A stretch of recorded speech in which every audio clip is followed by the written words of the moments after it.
Dyson has given the humble hairdryer a makeover. It's called the Dyson Supersonic. Let's take a look. So this uses Dyson's air multiplier technology. You can see the design is a little bit different to that of a traditional hairdryer, and that's because Dyson's taken a lot of the components that would be in the head part up here and moved them down to the handle.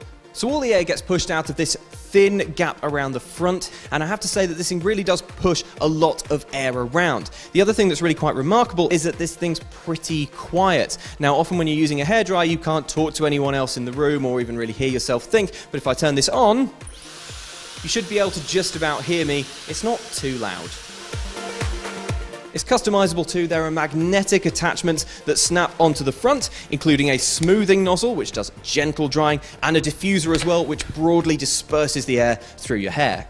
Controls are pretty simple. This button on the left controls how much air is getting pushed through, while this one on the right, you tap it to cycle through levels of heat. Down here there's a cold shot button too, in case you want a blast of cold air. Casey, you've just dried your hair using the Supersonic. How did you find it? Well, I think compared to my normal hairdryer, it was a lot more powerful.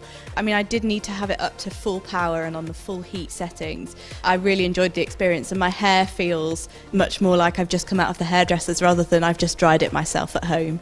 Actually, when I removed both of the nozzles that I was using at various points while drying it, I actually felt that the blast was a lot more powerful, and if I'd probably used that the whole way through, it would have probably been quicker.